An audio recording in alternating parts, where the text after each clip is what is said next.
Situation sécuritaire dans l'ouest de la République. La question a été abordée au cours de la réunion du Conseil des ministres et tenue ce vendredi.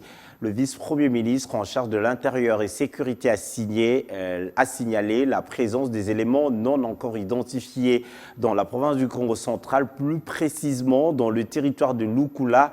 À la même occasion, Peter Kazadi est revenu sur le meurtre d'un chef coutumier par les assaillants de la milice Mombondo lors de leurs récentes incursions dans les territoires des Kenge et des Popokabaka. Patrick Mouyaya, porte-parole du gouvernement, fait le point de la situation sécuritaire au pays. Sur le volet sécuritaire, le vice-premier ministre, ministre de l'Intérieur, a fait état de l'activisme de groupes armés et terroristes dans les provinces de l'Ituri et du Tanganyika, la présence des éléments non encore identifiés dans la province du Congo central, principalement dans les territoires de Lukula, ainsi que le meurtre d'un chef coutumier par des assaillants à Mobondo dans la périphérie de la ville de Kinshasa.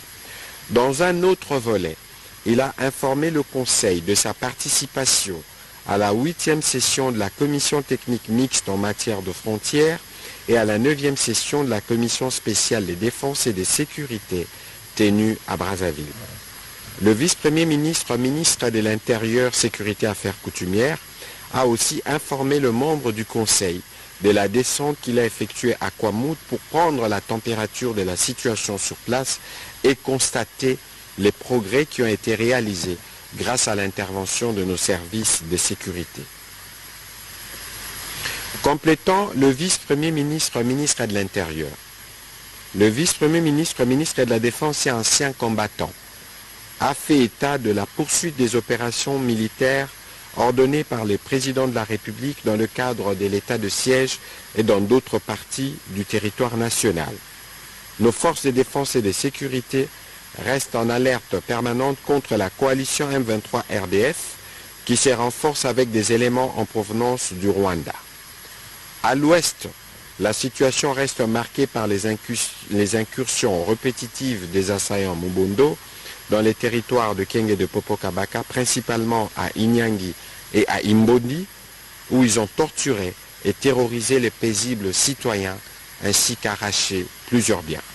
Un autre groupe de ces assaillants a été capturé dans les localités de Kunzulu, Komakiro, Lijo, Lizinomeko dans les territoires de Kwamout. Le vice-premier ministre, ministre de la Défense nationale, a par la suite donné des informations détaillées sur la situation opérationnelle dans les autres zones du pays. Tous les efforts sont déployés à son niveau afin de rétablir l'autorité de l'État et la paix dans ces parties du pays en proie à l'insécurité.